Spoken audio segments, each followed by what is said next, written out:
नमस्कार, म अर्जुन गेवाली। मध्यपूर्व फेरि पुनः युद्धकै चर्चाको बहस भएको छ। शनिबार बिहान, हिजो बिहान इरानी समयअनुसार 2:15 बजे इजरायलले इरानमाथि हमला गरेको छ। तर यसलाई इजरायलले योभन्दा अगाडि जुन रूपमा इरानले इजरायलका कर्नल र जो इजरायली प्रधानमन्त्री नेतन्याहुको घरमा आक्रमण गर्यो, त्यसको जवाफी हमला भनेको छ। र जुन एउटा बाहिर हल्ला गरिएको थियो, इजरायलले इरानको आणविक केन्द्रमा आक्रमण गर्दैछ, त्यहाँको तेलको कुवाहरू, तेलका केन्द्रहरूमा आक्रमण गर्दैछ भनेर हल्ला गरिएको थियो। त्यो चाहिँ यो आक्रमणमा चाहिँ देखिएन। अब 40 ठाउँमा इजरायलले आक्रमण गरेको भनेको छ, तर यसलाई इरानले र इरानका समाचार पत्रहरूले मजाक उडाएका छन्। इरानीहरू खेल मैदानहरूमा खेल खेलेको देखाइरहेका छन् र इरानका अब खेती किसानी गर्नेहरू खेती किसानीमै लागेको चाहिँ उनीहरूले देखाइरहेका छन्। कामदारहरू काम गरेको देखाइरहेका छन्।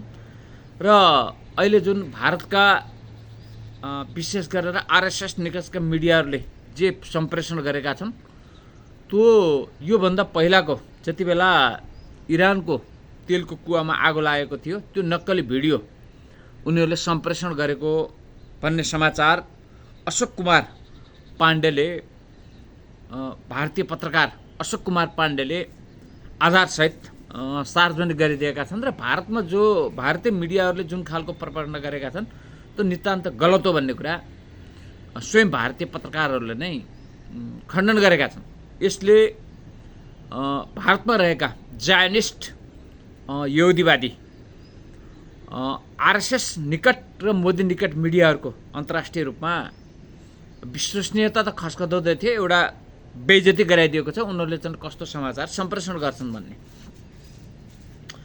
इरानले यो आक्रमणको, इजरायलले इरानमाथि गरेको आक्रमणको 40 सेकेन्डको भिडियो सार्वजनिक गरेको छ। र त्यो 40 सेकेन्डको भिडियोमा उसले सामान्य क्षतिबाहेक इजरायली हमला असफल बनाएको दाबी गरेको छ। र उसले सामान्य क्षति भएको सायद त्यसलाई अन्तर्राष्ट्रिय रूपमा प्रमाणित गर्न नै होला। त्यहाँ इरानीहरू जस्तो खेल खेलिरहेको खेल मैदानमा त्यस्तो चाहिँ अवस्था बाहिर प्रचार गरेको अवस्था नरहेको कुरा इरानीहरूले त्यो भिडियो मार्फत सार्वजनिक गरेका छन्। यता अब इजरायलले इरानको सैन्य केन्द्रमा हमला गरेको दाबी गरे पनि इरानले त्यसलाई असफल बनाइदिएको दाबी गरेको छ। र नगण्य मात्रै बमहरू अथवा इजरायलले गरेका आक्रमण र क्षेप्यास्त्रहरू नगण्य मात्रै खसेका छन्। र सन् 2021 मा इरानको तेल कुवामा आग लागेको भिडियोलाई देखाएर जो भारतका मिडियाले प्रचार प्रसार गरेर त्यही खालका कतिपय इजरायली पक्षधर मिडियाहरूले, इजरायली निकट समर्थकहरूले जो प्रचार प्रसार गरे, त्यो गलत, उनीहरूले त्यो चाहिँ एकदम गलत रूपमा प्रचार प्रसार गरेको कुरा अशोक कुमार पाण्डेले सबै भिडियोहरूसहित उहाँले आफ्नो युट्युब च्यानल मार्फत सार्वजनिक गरिदिएर यस प्रकारको जो गोएबल्स मिडिया प्रोपागण्डा हो, त्यसको उहाँले चाहिँ धजिउडाइदिनु भएको छ। अब मध्यपूर्वको अहिलेको युद्ध, मध्यपूर्वमा अहिले जुन युद्ध सिया मुस्लिम र यहुदीहरू बीच भइरहेको छ, सिया र मुस्लिम र यहुदीको यो सङ्घर्ष अमेरिकाको निर्वाचनभन्दा यता रोकिने देखिँदैन। यति बेला अमेरिका निर्वाचनमा छ र यो युद्धमा अब बाह्य रूपमा हिजबुल्ला अथवा हमास, इरान र इजरायल देखिए पनि यसको यो युद्ध रुस र अमेरिका बीचको युद्ध नै हो भन्नेमा लगभग संसार यो कुरामा कन्भिन्स छ र यो प्रष्ट देखिन्छ। किनभने इरानको पछाडि प्रष्ट रूपमा रुस देखिन्छ भने इजरायलको पछाडि प्रष्ट रूपमा अमेरिका देखिन्छ। अमेरिका सहित नाटो राष्ट्रहरू, तथापि अहिले नाटो राष्ट्रहरूमा पनि इरानले धम्की दिएपछि नाटो राष्ट्रमा पनि अब अमेरिकालाई साथ दिएर इजरायलको युद्धमा सामेल हुने या नहुने भन्ने कुराको बहस नाटो राष्ट्रमा सिर्जना भएको छ। फ्रान्स बाहिरिएको छ, बेलायत बाहिरिँदैछ र जर्मनीले पनि अब यो युद्ध थ्याक्न नसकिने कुरा सार्वजनिक गरिसकेको छ। नाटो राष्ट्रहरूमा पनि यस सम्बन्धमा एउटा अन्तर्विरोध पैदा भएको देखिन्छ। अब यता यो युद्धले अर्कोतर्फ यो हिजबुल्ला इजरायल युद्ध अथवा हमास इजरायल युद्ध, इरान इजरायल युद्धले अर्को के देखाएको छ भने संसार दुईटा ध्रुवमा केन्द्रित भएको छ। चीन, उत्तर कोरिया, इरान र रुस एउटा ध्रुवमा केन्द्रित भएका छन् भने नाटो राष्ट्रसहित अमेरिका अर्को ध्रुवमा केन्द्रित भएको छ र यो ध्रुवमा एसिया पनि अब सामेल भयो। अहिलेको ध्रुवीकरणमा एसियाली राष्ट्रहरू पनि सामेल भएको देखिन्छ। किनभने चीन र उत्तर कोरियाको इन्ट्रीलाई हामीले एसियाली राष्ट्रहरू यो युद्धमा ध्रुवीकरण भएको रूपमा हेर्नुपर्छ। त्यसले विगतको युद्ध र अहिलेको युद्धको फरकपना भनेको यो हो। यदि अमेरिकाको निर्वाचनमा राष्ट्रपतिमा डोनाल्ड ट्रम्पले विजय गरे भने यो तेस्रो विश्वयुद्ध रोकिन्छ कि भन्ने छ। र रुसी दार्शनिक अलेक्जेन्डर दुगिनले ट्रम्पले यदि विजय गरे भने, किनभने ट्रम्प अहिले अमेरिकाभित्रै त्यहाँको जो डिप स्टेट पोलिसी र CFR नीति अन्तर्गत जुन उदारवादी तानाशाहहरूले अहिले जुन संसारभरि गतिविधि गर्दै आएका छन्, जसरी केही उदारवादी तानाशाह माफियाहरूको आडमा, जो हतियार माफियाहरूको आडमा जुन व्यवस्था, जुन परिकल्पना अमेरिकाले गरेको छ त्यो संसारको शान्तिको विरुद्ध छ, मानवीय मूल्य र मान्यताको विरुद्ध छ र त्यो स्वयं अमेरिकी जनताको हितका पनि विरुद्ध छ भन्ने रूपबाट जो रिपब्लिकन पार्टीका उम्मेदवार डोनाल्ड ट्रम्पले जुन मुद्दा त्यहाँ उठाएका छन्, उनले जुन परम्परागत अमेरिकाको मूल्य मान्यताको मुद्दा उठाएका छन्, यो अहिलेको यो औचित्यहीन तेस्रो विश्वयुद्ध, यो युद्ध जुन अहिले अमेरिका लडिरहेको छ यो औचित्यहीन छ भन्ने कुरा जुन रूपमा उनले उठाइरहेका छन्, यसले अब धेरैको प्रक्षेपण के छ भन्दा ट्रम्पले जित्ने प्रक्षेपण धेरैले गरेका छन्। यदि ट्रम्पले जित्यो भने यो युद्ध रोकिन्छ भन्ने एक थरीको विशेष गरेर रुसीहरूको यो धारणा छ। जस्तो रुसका पुटिन निकट बुद्धिजीवीहरूको यो धारणा छ भने अर्कोतर्फ के छ भने यदि ट्रम्पले निर्वाचन हारे भने अथवा अहिलेकै अवस्थामा डेमोक्रेट पार्टी आयो भने अब यो जुन रूपमा अहिले त्यहाँको डेमोक्रेट पार्टीले जुन नीति अहिले अँगालेको छ, यो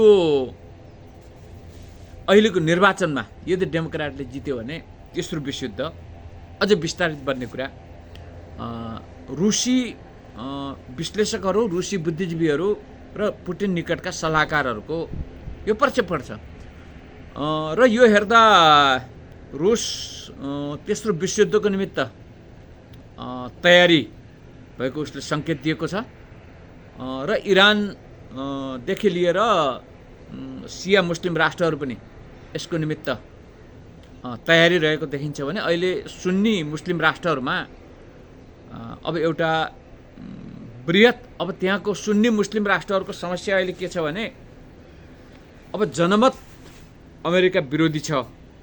अब अत्यन्तै अमेरिका विरोधी जनमत छ, जस्तो Saudi Arab, Qatar, Pakistan, Malaysia, Dubai जस्ता राष्ट्रहरूमा त्यहाँको जनमत 90% जनमत अमेरिका विरोधी छ। तर माथिका सरकारहरू, पाकिस्तानको त नभनौँ, अन्यत्र अब सरकार र त्यहाँका शासकहरू अमेरिकाका निकट छन्। यसले अहिले के सङ्कट सृजना गरेको छ भने यी शासकहरूलाई, जस्तो विशेष गरेर खाडी राष्ट्रका शासकहरू, जस्तो अब कतारका राजा, दुबईका राजा, साउदी अरबका राजाहरूको सङ्कट के छ भने अब उनीहरूले विगतमा आयतल्ला खमेनीले इरानका राजालाई लखेटेको देखेका छन्। त्यो इतिहास 25-26 वर्ष पूर्वको इतिहास हो। अब त्यो कुरा उनीहरूले 25-26 वर्षभन्दा 26 वर्ष शासन गरे। उसले अमेरिका प्रस्थ शाहराजा पल्लवीले दोस्रो विश्वयुद्धपछि अब उनीहरूले आजभन्दा करिब 40-45 वर्ष पहिला त्यो एउटा लखेटेको इतिहास उनले देखेका छन्। त्यसैले जनमत पुरै अब अमेरिका विरोधी छ। जस्तो इरानका शाहराजा पनि अमेरिका विरोधी जनमतका कारण लखेटिएका हुन्। अब त्यति बेला त मध्यपूर्वमा इरान जस्तो राष्ट्र पनि खडा भइसकेको थिएन, इरान जस्तो शक्तिशाली राष्ट्र पनि खडा भइसकेको थिएन। अब त्यो अवस्थामा अब अमेरिका विश्व शक्तिमा आइसकेको थियो, अर्कोतर्फ सोभियत सङ्घ थियो। त्यो अवस्थामा अमेरिकाको कठपुतली बनेको शाहराजा भाग्नु पर्यो भने अब अहिले एकातर्फ विश्व बहुध्रुवीकरण भएको छ। अब यो मध्यपूर्वको युद्धमा चीन पनि तानिएको छ र उत्तर कोरिया पनि तानिएको छ र पुरा विश्व ध्रुवीकरण भएको छ र अमेरिकनहरूको वर्चस्व खस्कँदै गएको छ र मुस्लिम जनमत के भन्दा अमेरिका विरोधी छ। अब यो स्थितिमा भोलि जनमत उल्टियो भने त त्यो अमेरिकनले त धान्न सक्दैन, किनभने उनीहरूले हिजो इरानकै शाहराजा पल्लवी भागेर आयतल्ला खमेनीले सत्ता कब्जा गरेको देखेका छन्। त्यसले मुस्लिम राष्ट्रका अमेरिका प्रस्थ शासकहरू अहिलेको यो मध्यपूर्वको युद्धबाट उनीहरू कतिपय बाध्यता त एउटा कुरा रह्यो, उनीहरू भित्री रूपमा अमेरिकाको पक्षमा उभिन नसक्ने अवस्थामा छन्। तथापि साउदी अरब, कतारमा अमेरिकन सेना छ र यदि मुस्लिम राष्ट्रहरू यो अहिलेको यहुदीसँगको युद्धमा इरानको पक्षमा नउभिए पहिलो आक्रमण खाडी मुलुकका अमेरिकी सेनामाथि इरानले गर्नेछ भनेर यो धम्की आयतल्ला खमेनीले दिइसक्नु भएको छ। सायद त्यसैले होला साउदी अरबका राजा खमेनीलाई भेट्न गए इरानमा। अब अमेरिकाको प्रेसरको कारण उनलाई हुन त ब्रिक्समा पनि निमन्त्रणा थियो, किनभने साउदी अरब अब महत्त्वपूर्ण राष्ट्र हो जहाँ मुस्लिमहरूको सबैभन्दा ठुलो धार्मिक तीर्थस्थल मक्का पनि साउदी अरबमै रहेको छ र त्यो खाडी राष्ट्र र मुस्लिम राष्ट्रको अमेरिकनहरूको महत्त्वपूर्ण साझेदार राष्ट्र हो। तथापि अमेरिकन प्रेसरका कारण साउदी राजा ब्रिक्समा भाग लिन नसकेको भन्ने कुरा छ। तर उनी ब्रिक्समा आउनुभन्दा पहिला इरान गए र उनले सायद इरानसँग आफ्ना कुराहरू त्यहाँ भने होलान् भन्ने कुरा धेरैलाई त्यो अन्दाज छ। त्यसले मुस्लिम जनमत पूर्ण रूपमा अमेरिका विरोधी छ। त्यो चाहे पाकिस्तानको होस्, चाहे त्यो बङ्गलादेशको होस्, त्यो चाहे दुबईको होस्, त्यो चाहे कतारको होस्, संसारभरका मुस्लिमहरू मुस्लिम जनमत अमेरिका विरोधी छ। यदि यो युद्धमा मुस्लिम राष्ट्रहरूले इरानलाई साथ दिएनन् भने त्यो जनमतले त्यहाँका शासकहरूलाई शाहराजा पल्लवीलाई जस्तै लखेट्ने देखिन्छ।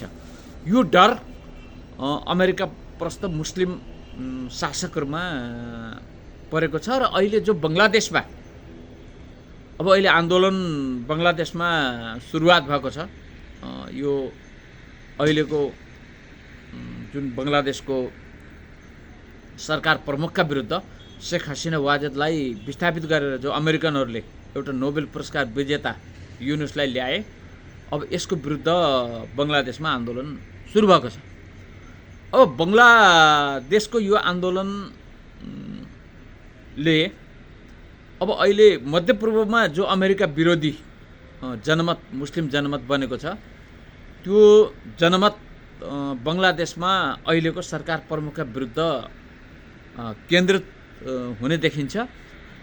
यसले गर्दा जो डिप स्टेट पोलिसी अन्तर्गत जो अमेरिकनहरू बङ्गलादेशमा प्रवेश गरेका थिए, यो पनि लामो समय जाने चाहिँ देखिँदैन। अब भारत तटस्थ छ, तथापि भारतमा आरएसएस या मोदीका मिडियाहरूले जतिसुकै इजरायलको पक्षमा प्रोपेगेन्डा गरे पनि भारत आफ्ना विभिन्न तेलदेखि लिएर हतियारदेखि लिएर विभिन्न कारणहरूले अमेरिकी कित्तामा प्रष्ट रूपमा उभिन नसक्ने कुरा त भारतको चाहिँ के भन्दा देखिसकेको छ। र अर्को यो के छ भने जस्तो यो आक्रमण गर्ने जानकारी इजरायली प्रधानमन्त्री नेतन्याहुले पहिले नै दिएका थिए। एक थरीको अर्को धारणा के पनि छ भने जस्तो यो क्षति नहुने गरी जुन इजरायलले इरानमाथि आक्रमण गर्यो, अब यो त पहिला त के छ भन्दा अब इजरायलले पुरै तेहरान नै उडाइदिन्छ, इरानको तेल ट्याङ्कहरू नै उडाइदिन्छ, अब इरानको हतियार भण्डार नै उडाइदिन्छ भन्ने खालको थियो। यो अब एउटा बहादुरी से पछि हट रहा है 1962 को जुन भारत चीन युद्धमा एउटा शब्द प्रचलित थियो। जब युद्धमा भारत परास्त भइसकेपछि एउटा शब्दावली थियो, बहादुरी से पीछे हट रहा है, हैन। भने जस्तै यो इजरायलको बहादुरी से पीछे हट रहा है भन्ने 1962 को भारत चीन युद्धको जस्तै एउटा मोडालिटी हो। किनभने अब इजरायलमा अब बेन्जामिन नेतन्याहुमाथि धेरै प्रश्नहरू उठिसकेको अवस्थामा अब यो इजरायलले जवाफी कारबाही गरे जस्तो पनि गर्ने, तर क्षति पनि इरानमा नगर्ने र यो युद्धबाट पछाडि फर्कने यो रणनीति अनुसार पनि हो भन्ने पनि एक थरी मध्य पूर्वदेखि लिएर पश्चिमका विश्लेषकहरूले यो धारणा चाहिँ राखेका छन्। यस खालको धारणा अहिले अमेरिकाको न्युयोर्क टाइम्समै आउन थालेको छ। किनभने अब यो युद्ध थ्याक्न नसक्ने कुरामा अमेरिकनहरू पुगेका छन्। जस्तो अमेरिकन र नाटो अब अहिले युक्रेनकै युद्धमा थला परेको छ। आज 1 करोड युक्रेनीहरू देश छोडेर बाहिर गएका छन्, जो अब फर्कनेवाला छैनन् भने अर्कोतर्फ 1.5 लाख युक्रेनी सेनाको मृत्यु भइसकेको छ। अहिले जेलेन्स्कीको अवस्था के छ भने अब कस्तो पश्चिमाहरूको डेमोक्रेसी हेर्नु 12वटा पार्टीलाई प्रतिबन्ध लगाएको छ। अब युक्रेनमा अहिले चुनाव गर्ने अवस्था छैन भनेपछि जेलेन्स्कीको विरुद्ध अब त्यहाँको युक्रेनको जनमत पनि त्यत्तिकै आक्रोशित छ। किनभने अब थ्याक्न नसक्ने युद्ध लडेर दुःख त युक्रेनी जनताहरूले पाए। त्यो छ यो अवस्थामा जेलेन्स्कीको अवस्था पनि अत्यन्त खस्कँदो अवस्था छ। अब यो युद्धलाई अमेरिकाको निर्वाचन, आगामी हुन लागेको निर्वाचन सबैको विश्व जगतको प्रतीक्षाको विषय भएको छ। सायद रुस विशेष गरेर मैले यो अलेक्जेन्डर दुगिनका लेखहरू हेर्ने गरेको छु। अलेक्जेन्डर दुगिनले सम्प्रेषण गरेका सूचनाहरू र समाचारहरूलाई मैले अलिकति गहिरिएर हेर्ने गरेको छु। किनभने दुगिन उनी परम्परावादी हुन्, परम्परावादी अर्थोडक्स हुन्। अर्को दुगिनले जब फोर्थ पोलिटिकल थ्योरी ल्याए विगतमा दुगिनको हत्या सिआइएले गर्न खोजेको थियो। अब दुगिनले गरेको रहेछ। जस्तो दुगिनले कुनै एउटा काम विशेषले त्यो गाडीमा आफ्नो छोरीलाई जाऊ भने आखिर त्यो गाडी विस्फोट भएर छोरीको मृत्यु भयो। यदि त्यो गाडीमा गएको भए अलेक्जेन्डर दुगिनको नै मृत्यु हुन्थ्यो। जस्तो यस्तै घटना चीनमा भयो। अब चीनको भन्दा त यो फरक हो। जस्तो चीनमा माओ त्से-तुङको सिआइएले हत्या गर्न खोज्यो, अमेरिकनहरूले हत्या गर्न खोजे। र अब यो कुरा जस्तो चीनमा चाउ एन-लाईले थाहा पाए। चाउ एन-लाई थाहा पाइसकेपछि अब एकदम लिन प्याओ अत्यन्त माओको निकट थियो, चिनिया कम्युनिस्ट पार्टीको उपाध्यक्ष। लिन प्याओलाई अमेरिकनहरूले सिआइएले प्रयोग गरेको रहेछ। कम्युनिस्ट आन्दोलनमा लिन प्याओवादी भन्ने जो शब्दावली छ त्यो त्यहाँबाट आएको हो। त्यसपछि अब जुन ठाउँमा माओको कार्यक्रम तय भएको थियो, चाउ एन-लाईले माओलाई भन्नुभयो होइन तपाईँको त अत्यन्तै कार्यव्यस्तता अन्यत्र छ, त्यसले गर्दा यो कार्यक्रम त रोक्नै पर्ने भयो भनेर चाउ एन-लाईले धेरै प्रेसर गरेपछि माओको त्यो भ्रमण रोकियो र त्यहाँ अर्को गाडी अरू जसलाई पठाइयो, बिचमा गाडी विस्फोट भएर मृत्यु भयो। त्यसपछि बल्ल चाउ एन-लाईले माओलाई भन्नुभयो त मैले तपाईँलाई यस कारणले रोकेको थिएँ भनिसकेपछि लिन प्याओ पछि भाग्न खोजे चीनबाट। अब थाहा भयो लिन प्याओले माओको हत्या गर्न खोजेको कुरा सम्पूर्ण चीनभरि फैलियो। चिनिया कम्युनिस्ट पार्टीले थाहा पायो। त्यसपछि उनी भाग्दै थिए। त्यति बेलै चिनिया जनमुक्ति सेनाले उनको सफाइ गर्यो। त्यसैले यो जुन लिन प्याओ प्रवृत्ति भन्ने कम्युनिस्ट आन्दोलनभित्र एउटा चर्चामा छ। संयोग अब त्यसमा छोरीलाई पठाउँछु भनेर त होइन। अब त्यस्तो घटनाको जानकारी भएको भए त त्यहाँ अब सायद अलेक्जेन्डर दुगिनले छोरीलाई पनि पठाउनुहुन्न थियो। त्यो उहाँलाई पूर्व जानकारी चाहिँ थिएन। जस्तो मैले यो घटना विशेष यस्तो घटना घटेको भनेर फर इक्जाम्पल मात्रै जानकारी त थिएन। तर अब त्यसमा गएको भए अलेक्जेन्डर दुगिनको नै मृत्यु हुने रहेछ। यस्तो घटना घट्यो। त्यसले मैले दुगिनका विचारहरूलाई नजिकबाट हेरेको छु। जस्तो दुगिनले फोर्थ पोलिटिकल थ्योरी ल्याइसकेपछि सिआइए अब कहाँसम्म उसले चाहिँ के भन्दा आफ्नो गुरु योजना बनाएको रहेछ भन्ने कुरा तपाईँहरूलाई उदाहरणको लागि अब दुगिनले यदि ट्रम्पले निर्वाचन जित्यो भने जस्तो दुगिनको धारणा के देखिन्छ भने ट्रम्प निकट देखिन्छ। सायद दुगिन पनि अब अर्थोडक्स, ट्रम्प पनि त्यहाँको अमेरिकाको कन्जर्भेटिभ भएको भएर पनि होला।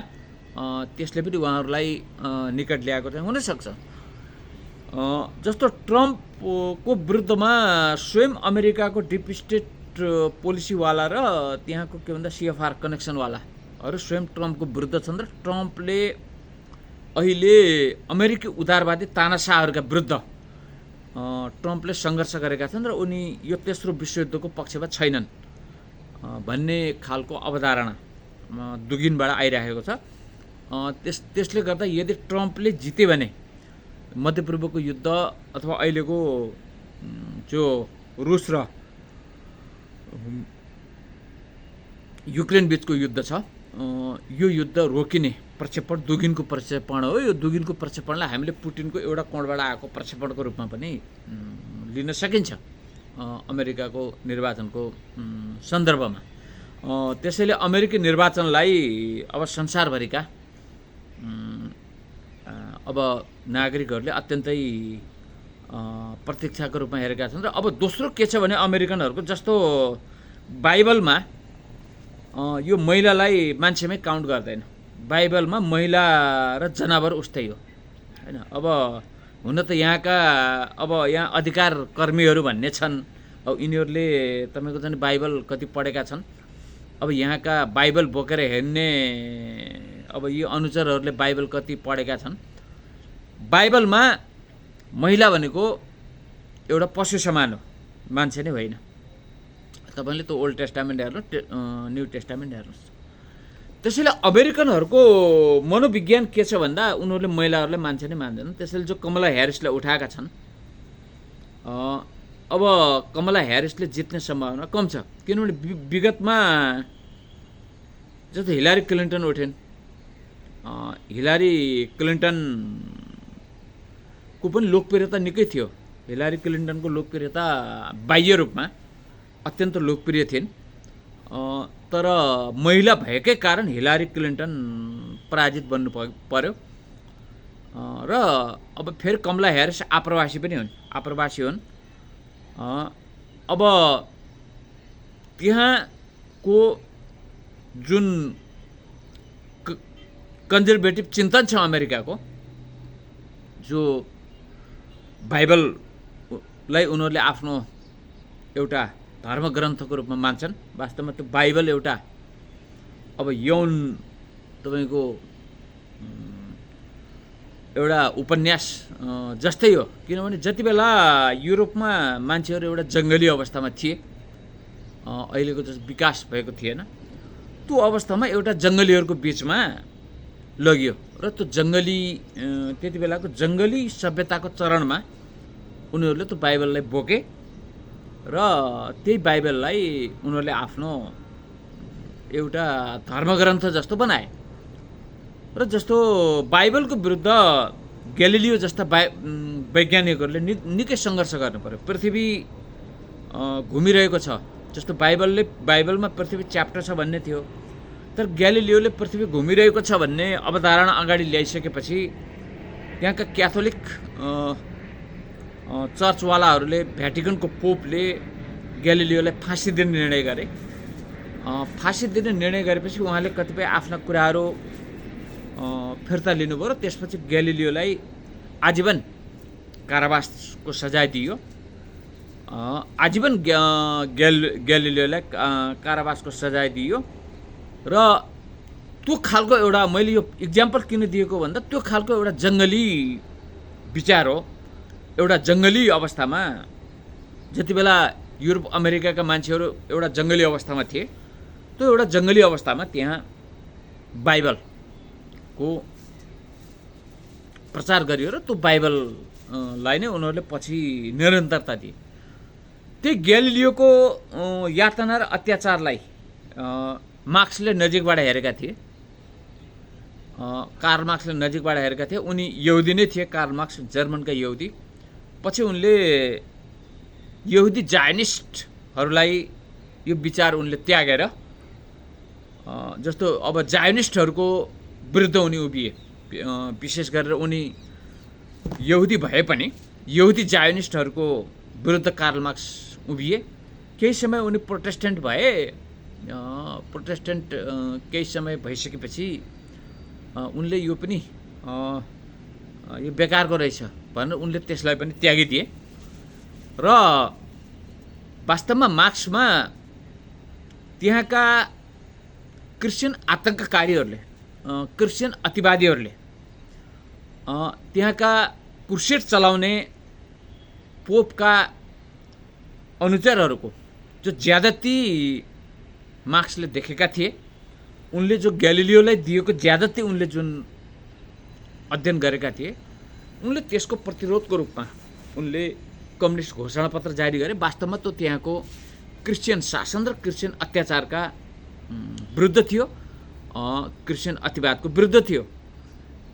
त्यसैले त्यही प्रभाव लेनिनमा परेको थियो। अहिले जो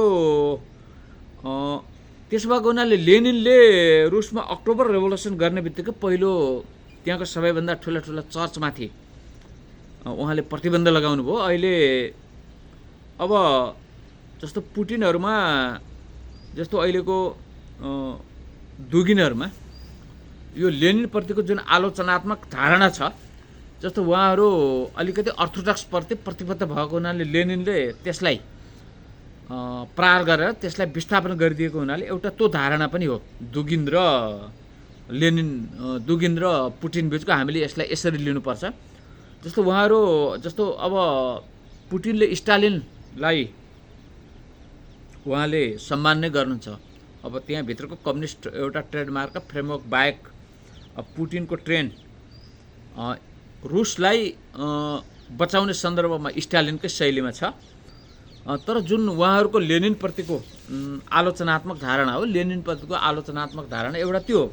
र दोस्रो के हो भने जस्तो अहिलेको रुसीहरूको अध्ययन के हो भन्दा जो लेनिनले आत्मनिर्णयको अधिकार भनेर जुन व्याख्या गर्नुभयो, रुस विघटनको कारण नै त्यही हो भन्ने अहिलेको रुसीहरूको व्याख्या र विश्लेषण हो। त्यसकारण उनीहरूको लेनिनले लिएको त्यो सिद्धान्तप्रति अहिलेका फोर्थ पोलिटिकल थ्योरीवालाहरू अथवा पुटिनहरूको असहमति छ। रुसी राष्ट्रियताको दृष्टिकोणबाट त्यो ठिक हो।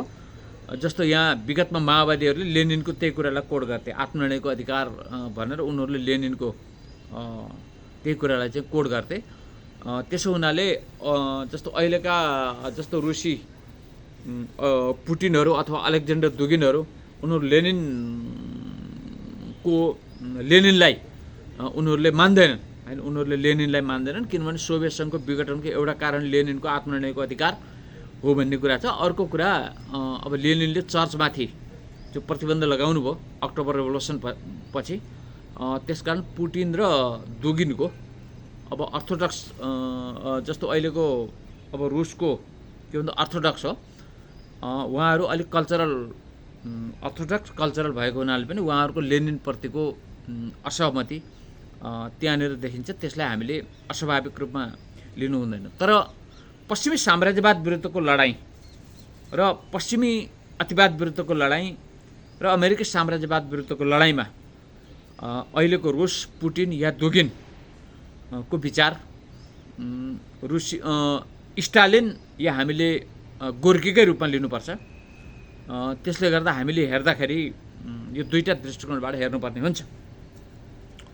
अब यो अहिलेको जो मध्यपूर्वको युद्ध छ, अब यो अहिलेको जुन ध्रुवीकरण भयो ब्रिक्सदेखि लिएर मध्यपूर्वको युद्धले जुन ध्रुवीकरण गरायो, यो ध्रुवीकरणले अमेरिकन र इजरायललाई पनि एउटा पाठ सिकायो। किन एउटा पाठ सिकायो भने जस्तो कसको शक्ति कति छ भन्ने आकलन थिएन योभन्दा पहिला।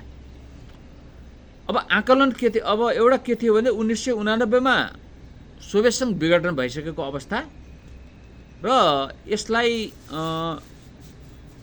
र 2012 मा रुसले उदारवादलाई परित्याग गरेर फोर्थ पोलिटिकल थ्योरी अपनायो। अहिलेको रुसको शासन व्यवस्था फोर्थ पोलिटिकल थ्योरी अन्तर्गत हो। र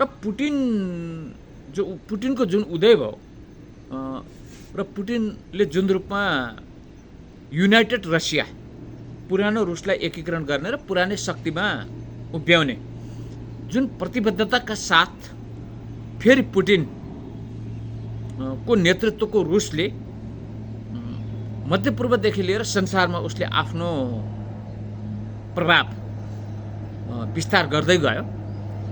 अब यो प्रभाव कतिसम्म छ त भन्ने कुराको अनुमान अमेरिका, इजरायल लगायत नाटो राष्ट्रहरूलाई थिएन। तर यो युद्धले एउटा त्यो जस्तो कति शक्ति छ भन्ने कुराको एउटा मापन गर्यो र त्यो मापन गर्दा अहिले अब अर्थतन्त्रमा रुस संसारको चौथो राष्ट्रको रूपमा आयो। दोस्रो राष्ट्रको रूपमा अमेरिका नै छ। दोस्रो राष्ट्रको रूपमा चीन छ, पहिलो राष्ट्रको रूपमा अमेरिका छ अर्थतन्त्रको रूपमा। अब केही समयपछि चीनले अमेरिकालाई उछिन्दैछ भन्ने कुरा अमेरिकनहरूले प्रक्षेपण गरिरहेछन्। अब शक्तिको रूपमा रुसको उदय भयो है। मैले यो दुई किसिमले तुलना गर्ने गरेको छु। जस्तो चीन अर्थतन्त्रको रूपमा धनी छ, यो असनको व्यापारी जस्तो हो। तर रुस के हो भन्दा शक्तिको रूपमा मन्त्रालयको सचिव जस्तो, पावर चाहिँ मन्त्रालयको सचिवसँग हुन्छ, पावर चाहिँ सचिवले चलाएको हुन्छ। त्यसले यो धनी हुनु र शक्तिशाली हुनुमा फरक हो। जस्तो धनी हुनु र खुसी हुनुमा फरक हो। धनी पनि खुसी नहुन सक्छ, खुसी भएको मान्छे धनी पनि नहुन सक्छ। त्यस्तै तपाईको धनी हुनु र शक्तिशाली हुनु फरक हो। अब धनी व्यक्ति पनि शक्तिशाली नहुन सक्छ अनि शक्तिशाली धनी पनि नहुन सक्छ। दुईटा कुरा छ। यसले एउटा रुसको शक्ति कति हो भन्ने पनि देखायो र अर्को चिनियाहरूको जस्तो आणविक शक्ति कति हो त्यो पनि देखायो। किनभने अहिले जो चिनियाहरूले जुन खालका शस्त्रास्त्रहरू उनीहरूले इरानलाई दिए। इरानलाई दिए। अहिले इरानका सर्वोच्च नेता आयतल्ला खमेनीको सुरक्षा चिनिया शस्त्रास्त्र मार्फत भइरहेको छ। जुन खालका शस्त्रास्त्रहरू उत्तर कोरियाले रुसलाई दियो युक्रेन युद्धमा, जुन खालका अब शस्त्र अस्त्रहरू इरानलाई दिए र जुन प्रयोग भए, यसले के देखियो भने अमेरिकन र नाटो लगायत पश्चिमा राष्ट्रहरूले कल्पना गरे भन्दा धेरै माथि के भन्दा रुस, चीन र उत्तर कोरियाको शक्ति रहेछ भन्ने कुरा यो अहिलेको प्रारम्भिक चरणको युद्धले चाहिँ के भन्दा प्रमाणित गर्यो। अब यसलाई निरन्तरता दिँदा अब यसको परिणाम कति घातक हुन्छ, अब त्यसको समीक्षा नाटोका राष्ट्रहरूमा सुरु भइसकेको छ। त्यसैले फ्रान्स त्यसै अलग भएको होइन, बेलायत पनि त्यत्तिकै अलग हुन खोजिरहेको होइन। अब अहिले जर्मनी पनि अब यो युद्ध धान्न सकिँदैन। अमेरिकाको लागि नाटोमा सामेल भएर अब युरोपेलीहरूले रुससँग रिस्क लिनुहुन्न भन्नेमा युरोपियन युनियनका राष्ट्रहरू, नाटोका राष्ट्रहरू पुगिसकेका छन्। अब मध्यपूर्वबाटै अब तपाईँको के भन्दा टर्की अलग हुने स्थितिमा पुगेको छ हैन। टर्की चाहिँ के भन्दा अलग हुने अवस्थामा पुगेको छ भनेपछि एउटा त्यो भयो। दोस्रो के भयो भने जो हिजो अमेरिकी उपनिवेश अन्तर्गत जो अमेरिकाको हेजेमनीलाई स्वीकारेर बसेका राष्ट्र थिए, अब ती राष्ट्रहरूमा जस्तो संयुक्त राष्ट्रसङ्घमा मतदान हुँदाखेरि 12 अफ्रिकी राष्ट्रहरू तटस्थ बसे। अब कतिपय राष्ट्रहरू अहिले सबै ब्रिक्समा सामेल भए हैन। ब्रिक्समा सामेल भए। यसले पनि अमेरिकनहरूको अन्तर्राष्ट्रिय जुन प्रभाव थियो त्यो प्रभावलाई कमजोर बनाउँदै लग्यो र रुसको प्रभावलाई माथि उठाउँदै लग्यो। अहिले पुटिनको प्रभावलाई त्यो किसिमले अन्तर्राष्ट्रिय रूपमा पुटिनको प्रभाव चाहिँ विस्तार भयो, रुसको प्रभाव विस्तार भयो। एकाएक अहिले हेर्दा त अब जस्तो सोभियत सङ्घकालीन भन्दा फरक किन छ भन्दा सोभियत सङ्घको समयमा एउटा कम्युनिस्ट राष्ट्र, समाजवादी राष्ट्रको रूपमा मात्र ध्रुवीकरण भएको थियो। जस्तो चीन बाहेक अन्य सबै कम्युनिस्ट राष्ट्रहरू को नेतृत्व सोभियत ध्रुवले गरेको एउटा विचारधारात्मक रूपमा थियो। तर अहिलेको त्योभन्दा विस्तृत किन छ भन्दा एकातर्फ विगतमा सामेल नभएका जस्तो 1989 भन्दा पहिला सोभियत सङ्घको केन्द्रमा सामेल नभएका असंलग्न राष्ट्रहरू रुसको धुरीमा देखिए। जस्तो चीन, उत्तर कोरिया जस्ता राष्ट्रहरू अब अहिले चाहिँ के भन्दा चीनको धुरीमा देखिए भने अर्कोतर्फ जस्तो मध्यपूर्वका अमेरिका विरोधी जुन राष्ट्रहरू छन्, जो सिया राष्ट्रहरू पनि रुसको ध्रुवमा देखिए भने अब अफ्रिकी राष्ट्रहरू पनि रुसको ध्रुवमा देखिए। त्यसले यो त के भयो भन्दा 1989 भन्दा सोभियत सङ्घ विघटन हुनुभन्दा अगाडि जुन शक्तिशाली थियो सोभियत सङ्घ, त्योभन्दा बढी शक्तिशाली अहिले रुस भयो। अहिले योभन्दा तपाईँलाई अचम्म लाग्ला होइन। अब यो त्यो किन भयो भन्दा त्यति बेला एउटा सोभियत सङ्घले कम्युनिस्ट राष्ट्रहरूको प्रतिनिधित्व गरेको थियो, कम्युनिस्ट धुरीको मात्रै प्रतिनिधित्व गरेको थियो र कम्युनिस्ट धुरीका राष्ट्रहरू मात्रै रुससँग चाहिँ के भन्दा सामेल थिए। तथापि चीन असंलग्न राष्ट्र थियो, उसका कतिपय असहमति थिए। तर अहिले त के भयो भन्दा त्यो चीन पनि रुसी ध्रुवमा उभियो। यो अहिलेको तपाईँको चाहिँ युद्ध हेर्दा त्यति मात्रै होइन, मध्यपूर्वका अमेरिका विरोधी सिया मुस्लिम राष्ट्रहरू पनि सबै के भन्दा अब रुसको ध्रुवमा उभिए। अघोषित रूपमा भारत पनि करिब रुसी ध्रुवमै गयो। जबकि इन्दिराको समयमा त्यति बेला भारत रुसी ध्रुवमा थियो, चीन थिएन होइन। भनेपछि अहिले त एसिया पनि तपाईँको एसियाका दुई ठुला राष्ट्रहरू पनि अघोषित रूपमा रुसी ध्रुवमा उभिए।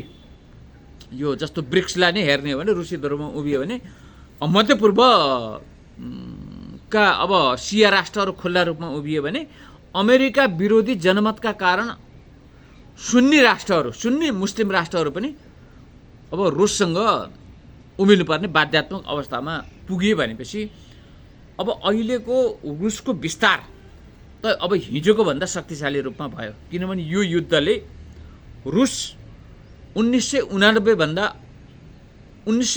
भन्दा अगाडि जुन स्टालिनको समय अथवा क्रुश्चेभको समयमा जुन शक्तिशाली रुस थियो त्योभन्दा शक्तिशाली भएर अहिले रुस आयो होइन। अहिले उसको प्रभाव चाहिँ त्योभन्दा शक्तिशाली भएर अहिले गएको कुरा त तपाईँको चाहिँ देखेको। किन विस्तार त उसको हिजोको समाजवादी खेमाको भन्दा बृहत रूपमा भयो होइन। यसले यो एउटा अहिलेको यो युद्धले र अहिलेको यो ब्रिक्सको सम्मेलनले एउटा दिएको तपाईँको म्यासेज चाहिँ अमेरिकनहरू र पश्चिमाहरूले दिएको म्यासेज यो हो। तर अब यसलाई अमेरिकाभित्रकै जो ट्रम्प पक्षधरहरू छन् उनीहरूले यो विषयलाई स्वीकारेका छन् र यो विषयलाई गहन रूपमा लिएका छन्। तर त्यहाँको जो जर्ज सोरोस, ओमिदयार जस्ता हतियार माफियाहरू, संसारमा युद्ध गराउने, हतियार बेच्ने र त्यो हतियारको कमिसनमा अमेरिकामा एउटा आफ्नो अनुकूलको सत्ता निर्माण गर्ने जो डिप स्टेट पोलिसी र जो उनीहरू CFR उनीहरूको नीति अन्तर्गतका को गिरोह हो, त्यो गिरोहले जो संसारभरि मिडियामा अथवा उनीहरूले अधिकारवादीका नाममा विभिन्न नाममा लगानी लगाएको छ, तिनीहरूले यो कुरा चाहिँ उनीहरू चाहिँ बोल्दैनन्। उनीहरूले के भन्दा अहिले पनि अमेरिका शक्तिशाली नै छ भन्ने देखाउन खोज्छन्। त्यो कुरा होइन। त्यो अमेरिकाभित्रकै अब ट्रम्पवालाहरू जो डिप स्टेट पोलिसीवालाहरू उनीहरूले त्यो कुरालाई अस्वीकार गरिसकेका छन्। अब अमेरिका पुरानो रूपमा जान सक्दैन भन्ने कुराको बहस अमेरिकाभित्रै सिर्जना भइसकेको छ। त्यो कुरा ट्रम्पले अहिले उठाइरहेका छन्। त्यसले अहिलेको यो युद्धले एउटा के देखायो भने रुसको शक्ति कति हो भन्ने कुरा देखायो। जस्तो चिनियाहरूको शक्ति कति हो भन्ने कुरा पनि देखायो र उत्तर कोरियाको शक्ति अब कति हो, कति शक्ति छ भन्ने कुरा पनि देखायो र प्रभाव विश्वव्यापी रूपमा जस्तो रसियनहरूको प्रभाव कति विस्तार भइसकेको रहेछ भन्ने कुरा पनि देखायो। त्यसले गर्दा एउटा अहिलेको यो प्रारम्भिक तेस्रो विश्वयुद्ध भनौँ, अब यो अहिलेको मध्यपूर्वको युद्ध र युक्रेन रुस युद्धले संसार कता जाँदैछ भन्ने कुराको पाठ अमेरिकनलाई पढाएको देखिन्छ। त्यसले यसले दिएको एउटा सन्देश चाहिँ त्यो हो। त्यसकारण मलाई लाग्छ जस्तो CIA देखि लिएर अमेरिकनहरूले यो पटक ट्रम्पलाई नै जिताउँछन्। किन ट्रम्पलाई जिताउँछन् भन्दा अब युद्ध धान्न सकिँदैन। अब अहिले युद्ध धान्न सकिँदैन, युद्धमा जानु हुँदैन भन्ने मत त ट्रम्पले बोकिरहेका छन्। त्यसकारण अमेरिकनहरूले ट्रम्पलाई जिताउने र बहादुरी तपाईँको 1962 को भारत चीन युद्ध जस्तो बहादुरीका साथ पछि हट रहा है भन्ने रणनीति अपनाउने देखिन्छ। त्यसले जस्तो अहिले जो इजरायलले एउटा सफ्ट हमला गर्यो इरानमाथि, यसलाई सफ्ट हमला भनौँ। अब यो प्रक्रिया अमेरिकाको चुनावसम्म रहिरहने देखिन्छ। अमेरिकाको चुनावसम्म रहिरहन्छ र अमेरिकाको निर्वाचन पछि मात्रै अब यसले के दिशा लिन्छ भन्ने कुरा निर्धारण गर्नेछ। र यदि यो युद्ध अब यो तेस्रो विश्वयुद्धको रूपको युद्ध त हो, यो युद्ध विस्तारित भयो भने यो पहिलो र दोस्रो विश्वयुद्धभन्दा निकै भयानक हुन्छ। किनभने अहिले शस्त्र अस्त्र र प्रविधि त्यही रूपमा नै विकास भएको छ र शस्त्रास्त्रको रूपमा अहिले उत्तर कोरिया र चीन पनि त्यही किसिमले विकसित भएका रहेछन् भन्ने कुरा। अहिले उत्तर कोरियाले युक्रेनलाई पठाइदिएका हतियारहरू र चीनले इरानलाई पठाइदिएका हतियारहरू र त्यो क्षेप्यास्त्रले जुन अमेरिका र इजरायली क्षेप्यास्त्रहरूलाई जुन रूपमा त्यसले असफल बनाइदियो, त्यसले पनि यो कुरा देखिन्छ। त्यसले जहाँसम्म लाग्छ मैले अघि नै भने बाइबलमा महिलालाई मान्छे नै मानिँदैन, त्यसैले सायद अमेरिकाका बाइबल पढेकाहरूले कमला ह्यारिसलाई त्यति धेरै मत हाल्दैनन्। एसियाबाट गएका, बाहिरबाट गएका अथवा चीनबाट गएका अथवा अन्यत्रबाट गएका आप्रवासीहरूले हालेको मतले मात्रै पुग्ला, डेमोक्र्याट सत्ताको केन्द्रमा पुग्ला भन्ने कुरा कम छ।